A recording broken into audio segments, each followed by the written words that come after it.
Don't mind me, I am just putting on a plaster because I have a nail that has lifted significantly. If you wear fake nails, you understand, well, acrylic nails, but it really hurts and it's like bending off, and I just think I need to put like a plaster on it to maybe help it stop moving, maybe. I don't know. No, this is not the right size of plaster, I don't think. I just hope that it doesn't move anymore. Is that helping it? I don't know. This looks ridiculous. I don't know why I started filming while putting on a plaster.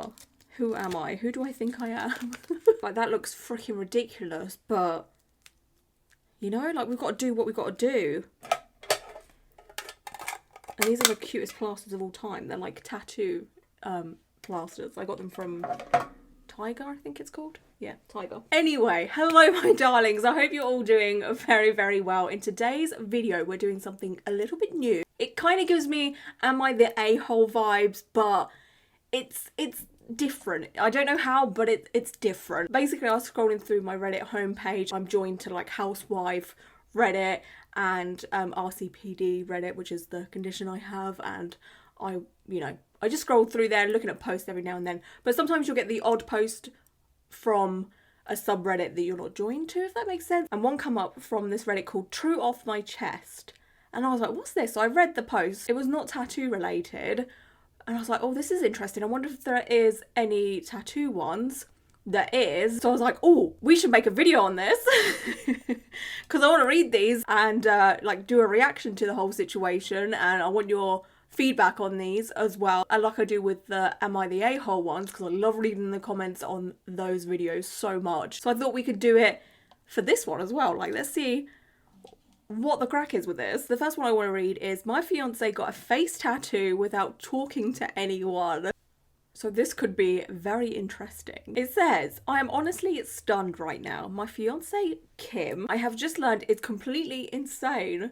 She took some days off work this week, sick, and avoided seeing most people in person. She claimed she was feeling sick and just wanted to stay home alone. She has never given me indication that she would lie about this in the 6 years we've been together. No one in her family had any worries because she was a stable individual who would never do anything crazy. Right, she got a face tattoo.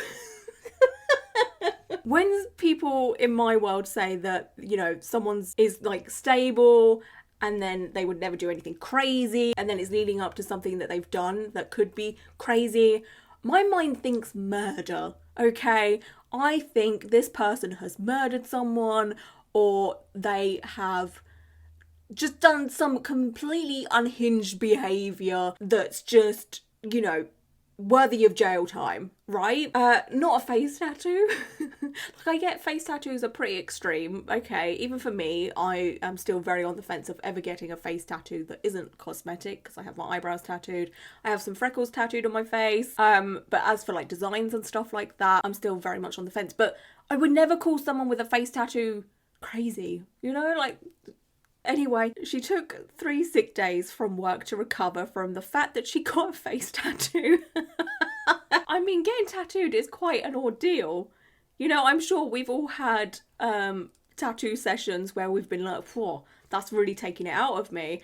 And, you know, when I used to work in retail and I'd get tattooed, I would normally have the day off afterwards, whether I made it my, you know, general day off or I booked it as holiday, just to, you know, recover, chill out or whatever. 3 days... fair enough. Fair enough. Anyway, she told no one of this plan beforehand. I have never in our time together been talked to about tattoos by Kim. So by the sounds of things, Kim may not have any tattoos. Or she might have a few, but it sounds like from this person, maybe not. And that's why it's so shocking. I don't know. She showed no indication that she was even interested in getting any.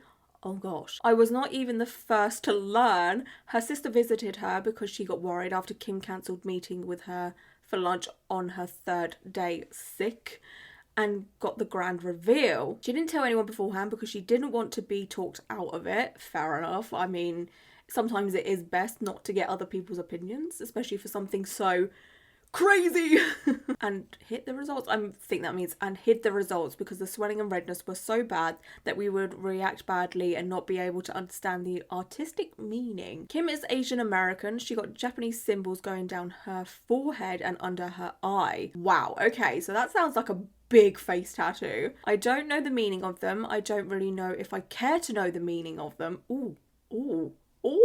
Kim's parents are Japanese immigrants, according to her sister, who was nice enough to inform me of this whole debacle. This is a big no-no in Japanese culture. Tattoos have links to crime and looked down upon, which is very much true. Her parents are beside themselves, and that is a whole other set of drama I can't even begin to approach. Kim talked to me last night about it and acted offended and started a fight because I told her it was absolutely insane of her to do this. That's like big words to me. You know, like I completely understand the shock of it, and maybe it's completely out of character because by the sounds of things, Kim might not have any other tattoos. So to get a tattoo when you have no tattoos, you know, the first one's always maybe a bit of shock to people that think you don't want tattoos, if that makes any sense. But to get a face tattoo, wow.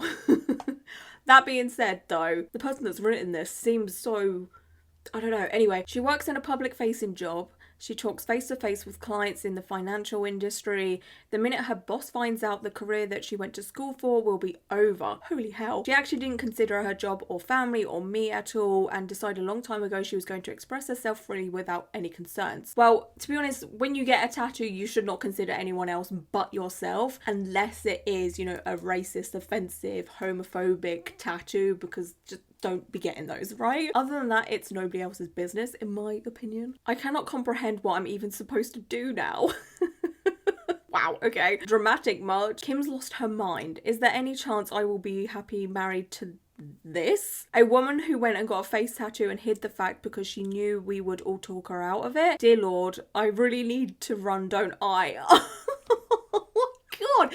This seems so dramatic to me, but I need to take into account the fact that I'm very much in the tattoo world. I don't find tattoos dramatic or extreme unless they're like offensive or extreme nudity tattoos, you know, the graphic, pornographic tattoos, they're just not for me personally. The reason why I don't find this too shocking or insane is because I see this kind of thing all the time. But I'd imagine if you're not around it all the time, it is, you know, shocking and concerning in some way. There's an update here. It says, wow, this caused some attention, huh? I read through the replies, but I can't really respond to all of you, so I'll just update here. The engagement is pretty much off. Oh my God! Kim has told me she never wants to see me again and woke up this morning with her ring and box of stuff I gave her on my porch. Wow. I don't know what's going on with her. Her sister and family have been trying their best, but nothing on their end is working. I brought up to her sister the idea this is a mental breakdown and they are looking into getting her help.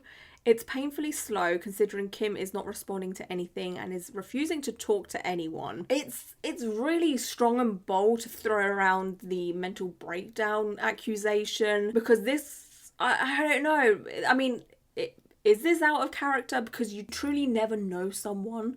You know, so Kim might just be a wild card and she's been wanting to live this life of having tattoos and doing whatever she wants. And she's finally broken free and wants to live the life that she wants to live. You know, that's very much a possibility. If that's not the case, and this is very out of character, it could be seen as maybe a crisis in some way. I'm not a mental health professional, so I'm not going to comment any further on it. I really don't know what to say here, I guess. To answer some questions, Kim is 29 and I'm 28. So she's still pretty young. In the 7 years I've known her, she's never acted like this at all. She had a good relationship with her parents, and while they were a bit overbearing at times, they supported her in going to college and getting a career rather than starting a family. From what I've gathered, they probably would have been fine with any tattoo she got as long as it was not on her face, neck or hands. That's a standard parent thing, isn't it?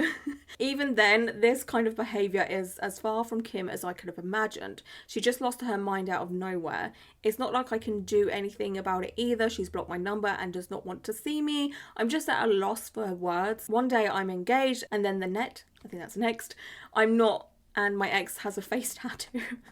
Or I don't know, a part of me is just like, oh, Kim's out here living her best life now and she just decided not to live to please anybody else, you know? But, oh, I don't know. I would love to know your thoughts and opinions on this. Like, how do you feel about this? Do you feel like this ex-fiance is being dramatic? Or do you feel like there might actually be something up here? Again, we don't need to, like, diagnose anyone or anything like that, you know? Like, but, woo! Wow, okay, let's see what else we've got here. Okay, the next one I'm going to read is, I got a tattoo at 16 and I don't know how to feel about it. I think that's something maybe a lot of you can relate to. I've had tattoos that I've covered up because I got them when I was younger, but I got them covered up because the quality of them was terrible and I knew I could get something better and bigger. I didn't regret the whole situation or anything like that, but yeah, I feel like we've all maybe had one or two tattoos like that, maybe, I don't know. Anyway, when I was in middle to high school, 13 to 16, I was a hardcore Marshmello fan. Oh no. I'd listen to his music and watch every single piece of content he uploaded very religiously. I even had an Instagram fan page dedicated to him, from which, strangely enough, some people have recognised me years later. Fair enough. When I got to the ripe age of 16 years old, I asked my mum if she could let me get a tattoo for my birthday, which quite shockingly, her answer was yes. We've got a cool mum here. So I decided to get the Happier, one of Marshmello's more popular songs, balloon with Marshmello's face on my left wrist. I'm now 19, almost 20. I'm no longer a Marshmello fan. Ooh! Oh dear! I outgrew the obsession eventually. The tattoo itself looks good after all these years. People often think it's something I got recently. It holds no meaning to me though. I don't think I regret it, let alone want to go and get it removed. I simply ignore its existence most of the time. I also find it annoying when people question me about it. Oh no. I think this is a lesson for all of us to think about our obsessions and, you know, whether we're going to like it in a few years' time or whatever. The way I look at tattoos though is it's cheesy, but I see them as like a story kind of thing. So they're little images that I've collected over my life and they tell stories from when I got them. You know, well, the more meaningful ones. Some of them are just flash tattoos and I got them because I like them, but that's a meaning, right? But I remember back in the day when I was like 16, 17, 18 and I was very, very into like hardcore music, and not like rock but like EDM, and there is this hardcore brand called Hardcore Till I Die, and it's a portrait lady situation with wings. I'm not joking, I almost got that tattooed on me. Like in this region on my wrist right here, like I thought about it. I was gonna get HTID tattooed on me with it as well, and I'm so glad that I didn't, because I don't listen to that music anymore. Well, barely ever. The thing is, if I had got it, I don't know if I'd be mad about it, because that to me shows a time in my life that, you know, I very much liked something.